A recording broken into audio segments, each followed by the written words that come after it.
एक चुटकी भस्म ने दांत का कीडधा निकाला।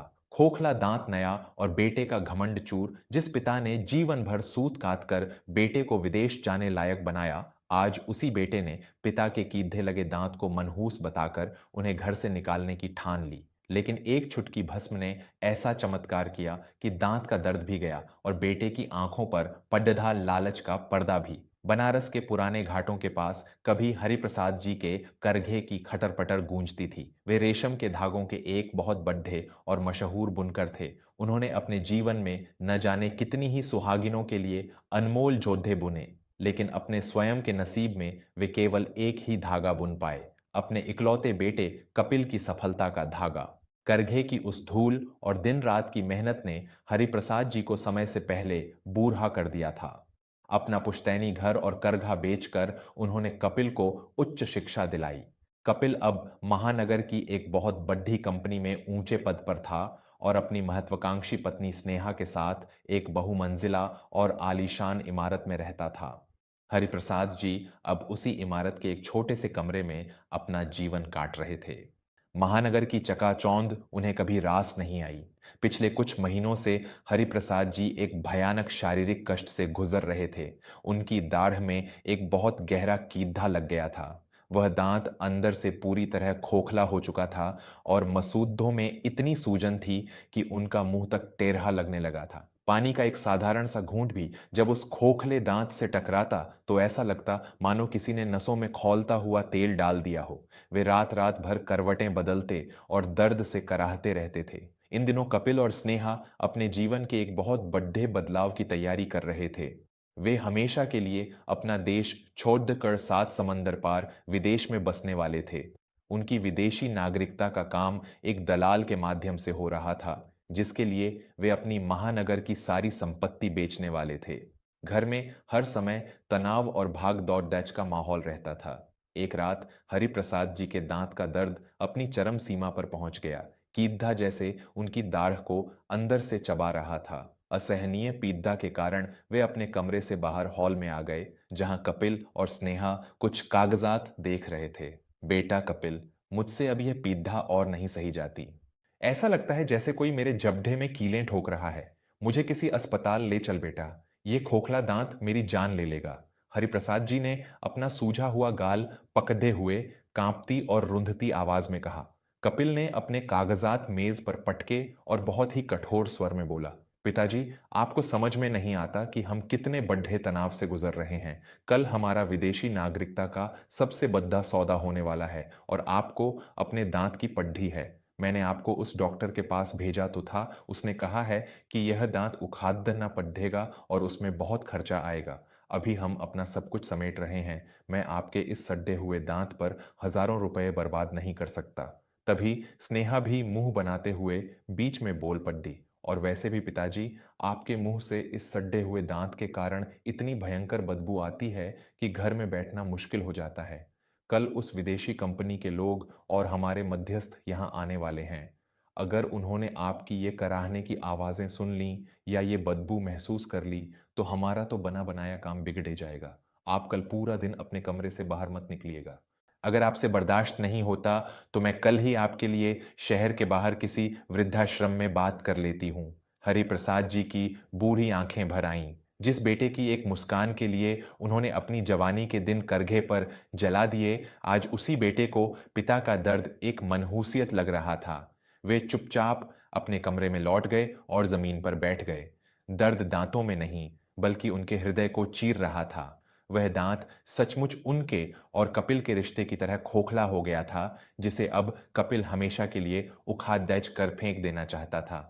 मेरे आत्मीय परिजनों, क्या आपने कभी उस एकांत और उस पीड़ा को महसूस किया है जब एक पिता, जिसने अपनी पूरी जिंदगी अपने बच्चों को सुख देने में खपा दी हो, बुढ़ापे में उसी की संतान उसे एक बोझ समझने लगती है। आधुनिकता और विदेशी चकाचौंध की अंधी दौड़ में बच्चे अक्सर यह भूल जाते हैं कि उनकी सफलता की यह ऊंची इमारत उन्हीं कमजोर हाथों और घिस चुके शरीर की नींव पर खड़ी है। अगर हरिप्रसाद जी के इन खामोश आंसुओं ने आपके भी दिल के किसी तार को झकझोरा है, तो मेरी आपसे हाथ जोड़ ढाकर विनती है कि हमारी पुरानी परंपराओं, भावनाओं और संस्कारों को जीवित रखने वाले इस मंच का हिस्सा बने। आपके अपने चैनल वर्मा स्टोरीज को अभी और इसी वक्त सब्सक्राइब करें। आपका एक छोटा सा प्रयास, आपका एक सब्सक्राइब हमें यह विश्वास दिलाता है कि आज भी दुनिया में रिश्तों की कद्र करने वाले सच्चे लोग मौजूद हैं। वर्मा स्टोरीज केवल एक चैनल नहीं है, यह उन अनकही भावनाओं का संसार है जिन्हें हम पीछे छोड़ देते जा रहे हैं। अभी सब्सक्राइब का बटन दबाएं और इस परिवार से जुड़ कर हमारा हौसला बढ़ाएं। अगली सुबह दर्द से बेहाल हरिप्रसाद जी अपने कमरे में लेटे थे। तभी घर के दरवाजे पर किसी ने दस्तक दी। दरवाजा खुला तो सामने बनारस से आए उनके बहुत पुराने मित्र वैद्य केदारनाथ खद्दर थे। केदारनाथ जी आयुर्वेद और नादी विज्ञान के बहुत बद्ध जाता थे। वे किसी काम से महानगर आए थे और अपने बाल सखा से मिलने सीधे उनके घर पहुंच गए। केदारनाथ जी को देखते ही हरिप्रसाद जी की आंखों से आंसुओं की धारा बह निकली। वे दौड़ कर अपने मित्र के गले लग गए। सूझा हुआ गाल, लाल आंखें और चेहरे पर छाई गहरी निराशा केदारनाथ जी से छुप न सकी। हरिप्रसाद जी ने रोते हुए अपने मित्र को अपने दांत के उस भयंकर खोखलेपन, असहनीय दर्द और बेटे बहू द्वारा वृद्धाश्रम भेजने की उस कड़वी सच्चाई के बारे में सब कुछ बता दिया। केदारनाथ जी ने एक गहरी सांस ली। उनकी आंखों में एक अजीब सी चमक और आत्मविश्वास था। उन्होंने अपने झोले से एक छोटी सी पुड्डिया निकाली। हरी, मेरे भाई, तू इन महानगर वालों और इनकी मशीनों के चक्कर में पड्डयाच कर अपनी मिट्टी की उस असली ताकत को भूल गया है। ये जो नए जमाने के बच्चे हैं, इन्हें लगता है कि हर चीज का इलाज लाखों रुपयों में और शरीर को काटने छांटने में ही होता है। लेकिन हमारी प्रकृति ने हर मर्ज की अचूक दवा बहुत पहले ही हमें सौंप दी है। केदारनाथ जी ने उस पुद्दिया को खोला। उसमें एक काले और भूरे रंग की अत्यंत बारीक भस्म थी। देख हरी, यह कोई साधारण राख नहीं है। इसमें बबूल की छाल, लौंग का शुद्ध सत्व, फिटकरी और संजीवनी की कुछ दुर्लभ पत्तियों का ऐसा अचूक मिश्रण है जो किसी भी सड्डन को जड्डाच से खत्म कर सकता है। तुझे बस इतना करना है कि इस भस्म की केवल एक चुटकी अपने उस खोखले और कीधे लगे दांत के बीच दबा लेनी है। इसका रस जैसे जैसे उस खोखलेपन के अंदर जाएगा, यह उस भयंकर कीधे को बाहर निकाल फेंकेगा और तेरा वह सड्डे चुका दांत फिर से पत्थर की तरह नया और मजबूत हो जाएगा। इसे लगाकर बस कुछ देर के लिए अपनी आंखें बंद कर ले। हरिप्रसाद जी ने अपने मित्र पर पूर्ण विश्वास करते हुए अपने कांपते हाथों से वह एक चुटकी भस्म ली और उसे अपने उस भयानक दर्द देने वाले खोखले दांत के बिल्कुल बीचों बीच दबा लिया। शुरुआत में एक अजीब सी झंझनाहट हुई। थोड़ा सा तेज कड़वापन गले में उतरा, लेकिन फिर जैसे कोई बहुत बद्दा चमत्कार घटित हो गया। मात्र कुछ ही पलों में वह भयंकर पीड़ा जो महीनों से उनकी जान निकाल रही थी, हवा में विलीन हो गई। मसूदों की वह लाल सूजन एकदम शांत हो गई और हरिप्रसाद जी को ऐसा महसूस हुआ जैसे उनका खोखला दांत अंदर से भर गया हो। महीनों बाद उनके चेहरे पर एक सुकून भरी मुस्कान लौट आई थी। वह दर्द से पूरी तरह आजाद हो चुके थे। श्रोताओं, अक्सर हम इस नई दुनिया की चकाचौंध और भारी भरकम फीस वाले अस्पतालों के जाल में फंसकर अपनी उन प्राचीन और सिद्ध जड्डियों को भूल जाते हैं जिनमें हमारे जीवन के हर दर्द का निवारण छिपा है। हमारे पूर्वजों का ज्ञान और उनकी बताई गई यह एक छुटकी जड्डी बूटी केवल एक दवा नहीं है, बल्कि यह उस अटूट विश्वास का प्रतीक है जिसे आज की युवा पीढ़ी पूरी तरह नकार रही है। जब हमारे अपने ही हमारा साथ ठुकरा देते हैं, तब हमारे यही पुराने नुस्खे और सच्चे मित्र ही हमारा असली सहारा बनते हैं। अगर आपको भी लगता है कि हमारी पुरानी परंपराओं और देसी नुस्खों में आज भी कोई बड्ढा जादू बाकी है, तो बिना एक पल गंवाए वर्मा स्टोरीज को सब्सक्राइब जरूर करें। आपके जीवन की हर पीड़ा, हर मानसिक उलझन को सुलझाने वाली ऐसी ही जीवनोपयोगी और मार्मिक पारिवारिक कहानियां हम वर्मा स्टोरीज पर हमेशा लेकर आते हैं। अपने पुराने ज्ञान का सम्मान करें और अभी सब्सक्राइब का लाल बटन दबाकर हमें अपना भरपूर प्यार और समर्थन दें, ताकि कोई भी पिता कभी अपने ही घर में अकेला और लाचार महसूस न करे। शाम का समय था। हरिप्रसाद जी का दर्द पूरी तरह गायब हो चुका था और उनकी आंखों में एक नई चेतना जाग चुकी थी। हॉल में कपिल और स्नेहा बहुत ही उत्सुकता से बैठे थे। उनके सामने सोफे पर त्रिलोकी बैठा था।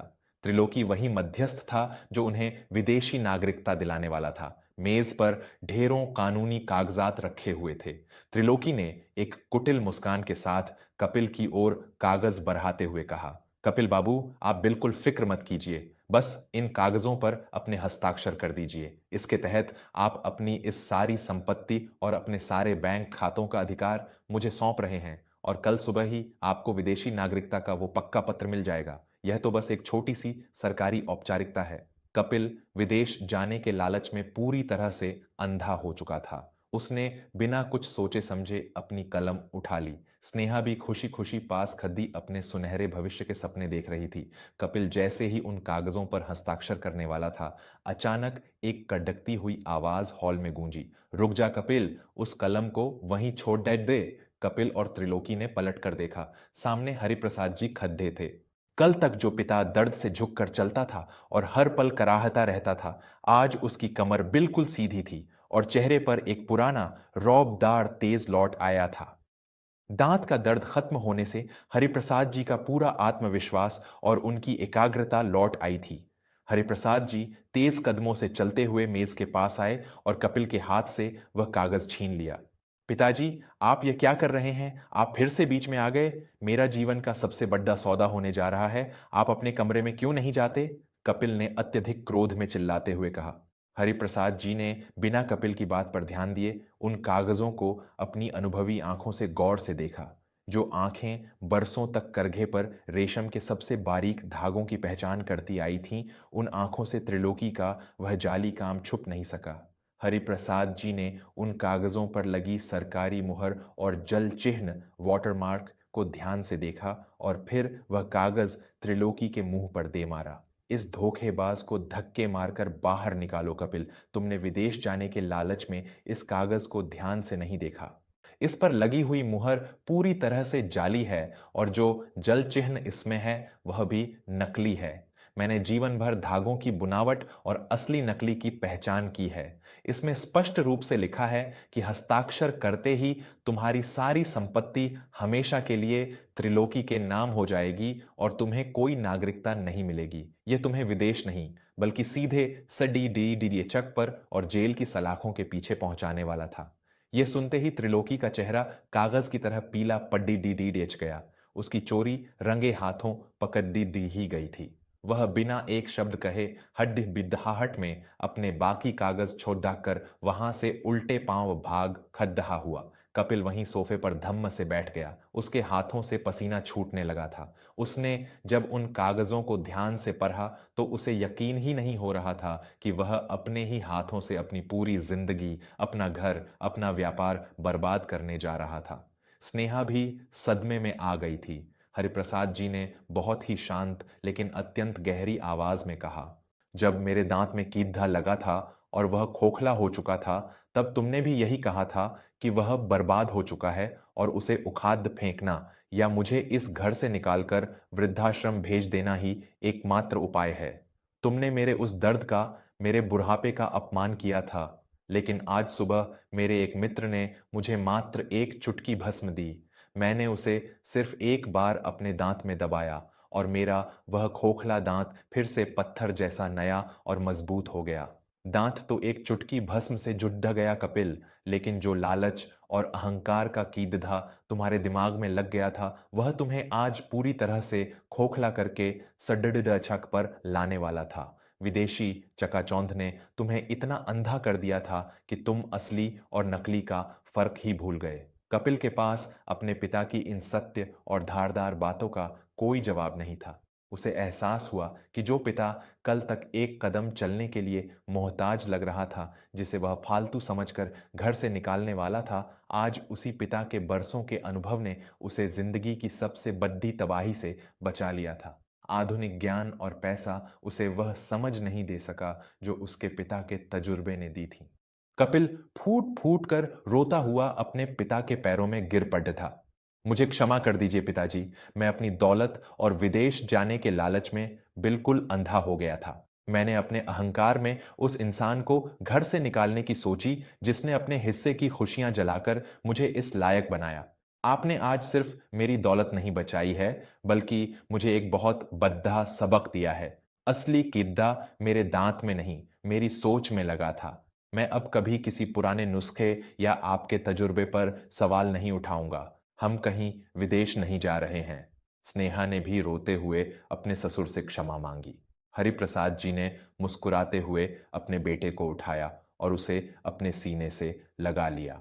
उस दिन के बाद से उस घर में कभी वृद्धाश्रम या विदेश जाने का नाम नहीं लिया गया। कपिल ने अपनी जडेडीहों की अहमियत को समझ लिया था और हरिप्रसाद जी का वह दांत जीवन भर मजबूत बना रहा। दोस्तों, जीवन में जब सब कुछ खोखला लगने लगे या आपके सामने कोई ऐसा अंधेरा छा जाए जिससे निकलने का कोई रास्ता न दिखे, तो पलटकर हमेशा अपने बड़्ढों की ओर देखिएगा। उनके पास उम्र भर का ऐसा तजुर्बा और ऐसे प्राकृतिक नुस्खे होते हैं जो बिना किसी खर्च के हमारी जिंदगी के हर कीधे, हर खोखलेपन को जड्डी एच से खत्म कर सकते हैं। अपने माता पिता के शारीरिक कष्टों को कभी भी बोझ न समझें, क्योंकि उनके पास वह व्यावहारिक ज्ञान है जो बड्ढे बड्ढे विश्वविद्यालय भी आपको नहीं दे सकते। अगर आपको इस कहानी से एक भी अच्छी सीख मिली हो, अगर आपको लगता है कि हमारे समाज में आज ऐसी कहानियों की बहुत अधिक आवश्यकता है, तो बिना एक क्षण गंवाए वर्मा स्टोरीज को अभी सब्सक्राइब करें। आपके जीवन में सकारात्मकता और रिश्तों की गर्माहट बनाए रखने का हमारा यह प्रयास आपके प्यार और समर्थन के बिना बिल्कुल अधूरा है। वर्मा स्टोरीज को सब्सक्राइब करें, अपने बड्ढों का हृदय से सम्मान करें और अपनी जड्डों से हमेशा जुड़े रहें। धन्यवाद।